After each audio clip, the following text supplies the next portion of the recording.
and Merry Christmas. Yeah, Christmas this year fell on a Wednesday, so I guess you get Christmas and WIP Wednesday. So this week I had actually planned on having that gray hoodie that I've been working on. I had actually planned to have that finished to show you guys. However, there was an incident that some of you guys may have seen. I've been giving you guys some updates in short form. The last day at work at Scream Hollow, I had stuffed a Coke, a soda, in my backpack. Didn't think anything of it. It was fine. I went to the car, I put my bag in the car, and about 20 minutes later, when I came back to the car, that soda had exploded inside of my yarn bag and completely saturated the hoodie. It saturated the latte cake.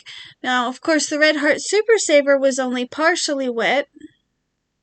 So, that night, I brought it home and I hand washed the hoodie, put it on the delicate cycle in the washing machine to make sure that I could get all the stickiness out of the hoodie.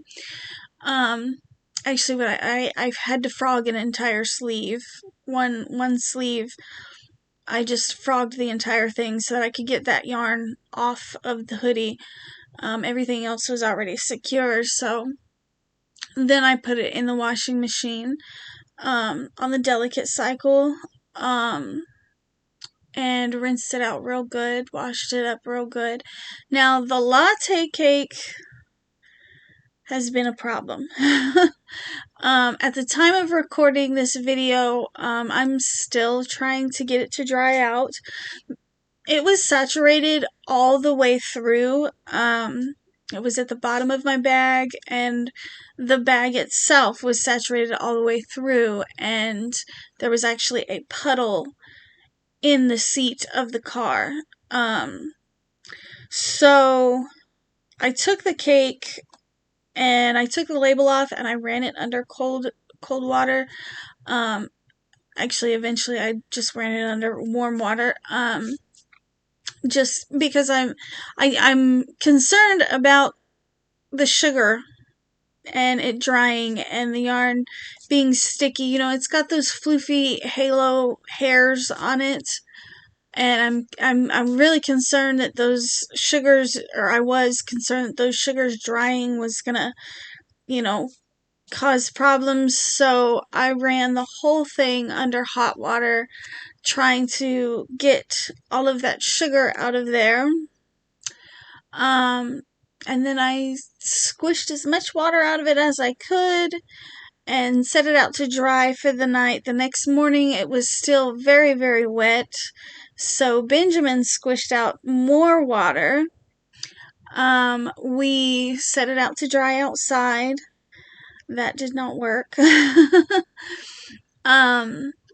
Ultimately, we ended up sitting it, we put it on a footstool in front of a space heater, which did work for a while until my bedroom started overheating. Like, my bedroom got really, really hot. But blow drying it with the space heater was working. At this point, it is still damp. Benjamin, Miss Jan had actually recommended that once we get the outside of it dry, to go ahead and recake it so that the inside of the cake would be on the outside. So Benjamin went ahead and did that, and let's see, where's it at? It was right here. I had it sitting up here somewhere. I don't know. It was, I don't know what I did with it. Anyways, he went ahead and caked it up for me. See, now I'm wondering, where did I put it? Maybe it's over there on the table. So that the inside was on the outside, and we're gonna let it dry some more and see. You know, So that is why that particular project is not finished. And of course, you know, when you have to take a break from one project, you should, you know, work on a project that you have already started. But instead, I started yet another project. I mean, why finish another one that's been sitting unfinished for a year? No, we can't do that. So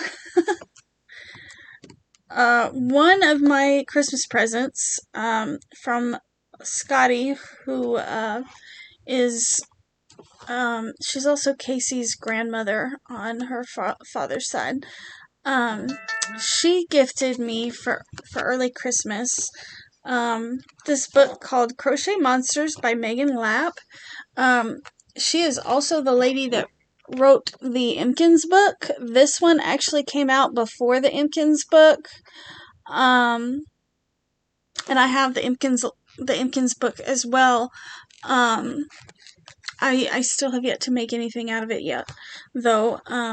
But I think for this upcoming season at Scream Hollow, I'm going to be making some monsters and some Impkins. I really think that will help with burnout because you can mix and match body parts and do a lot of things with these books.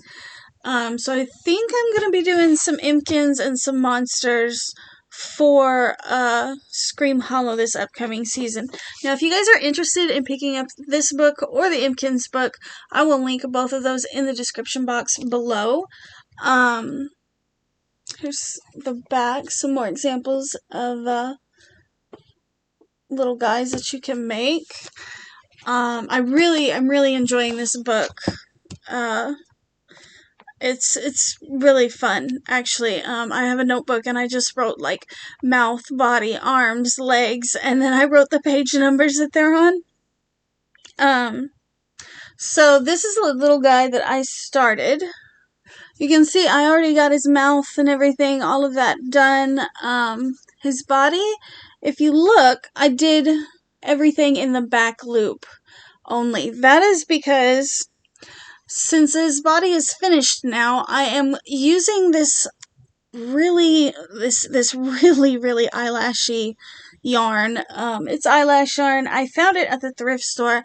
I have a bunch of eyelash yarn that I've never used. So there is a technique that I seen. It's some people hold the eyelash yarn with the like regular yarn, but I decided to use a different technique where I crocheted the entire piece in the back loop, and now I am going back and just slip stitching with this eyelash yarn into the back loops that are left over, and you can see he's making some kind of cute little fluffy hair thing going on. I mean, I'm gonna have to go, once this whole body's done, I'm still gonna have to go back and maybe take a fine-tooth comb and kind of try to pick some of it out, because if you look real close, like on these stitches, like a lot of the eyelash hairs are kind of laid down or stuck in the stitch. So I will have to like maybe go with a fine-tooth comb and kind of like pick out the hairs. I did think about possibly using the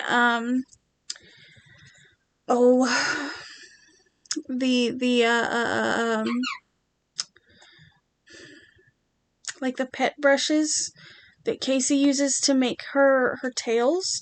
That did cross my mind. So I don't know. It'll be one or the other. But yeah, this guy is, so far, I have plans to make some arms. Hopefully I don't run out of eyelash yarn. Because I would like to be able to do his arms fuzzy as well. If I do run out or I don't have enough, I don't know, he may not have arms. He may just be a little blob monster with no arms. Rawr, rawr, rawr. Rawr. But I am really enjoying this book. I think I might have overstuffed the top of his head a little bit because his mouth is very open most of the time. He's got himself a little teal tongue. I thought it was going to stick out further, but I am actually pretty pleased that it doesn't stick out over his teeth, because there are several options for different styles of tongues. There's 35 different body styles. There's antlers, there's horns, and you just mix and match them all, and it's just a really fun book, and I really think it's going to help with burnout. Now, that isn't to say that this upcoming season, I won't be doing any bats. I'm sure I probably will. Probably just won't be as many this upcoming season. You guys, I do the bat giveaway each year. So definitely keep an eye out on my community tab for the first bat update of 2025. Because for those of you that are new to my channel, the way that works is you watch my community tab and keep count of how many bats I have made throughout the course of the entire year up until the end of the year at the end of the Halloween season. Usually I do, usually the giveaway is concluded, like maybe mid-November-ish. So it's kind of an 11-month long giveaway. But I post the, updates on my community tab periodically, and you just have to keep count of how many bats that I have made, up until the point that I do the video. And of course, the winner is the person that guesses exactly or guesses as close to the correct number.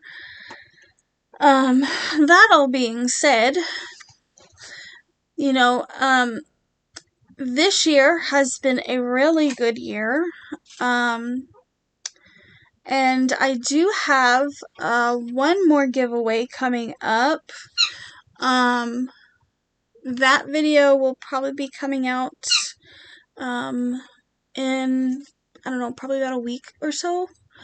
It is my yarn label giveaway, where you guys will guess how many yarn labels I went through from the beginning of 2024 till the end of 2024, and the person that guesses closest without going over will get a mystery box of yarn. This is the first year that I have done this, that particular giveaway. And I'm shooting for a pretty big giveaway. I'm also shooting for a pretty big turnout on that one. It's surprising, at least it was surprising to me how many balls of yarn I went through over the course of a year. And that doesn't include like the scrap yarn that I get at the thrift shop, or, it just includes the yarn that had labels on it that I finished. So, yeah. But, anyways, that is all I have for WIP Wednesday. Maybe, I'm pretty sure this guy will be done by next Wednesday. Hopefully maybe the hoodie. My big thing with that is I'm still trying to get that yarn dried out. I'll be so upset if it turns out that it's molded or it starts to smell like mold. I'll be really upset. But anyways, guys, that is what I got for you guys. Kiwi is talking too. So I guess I will see you in my next video. Bye!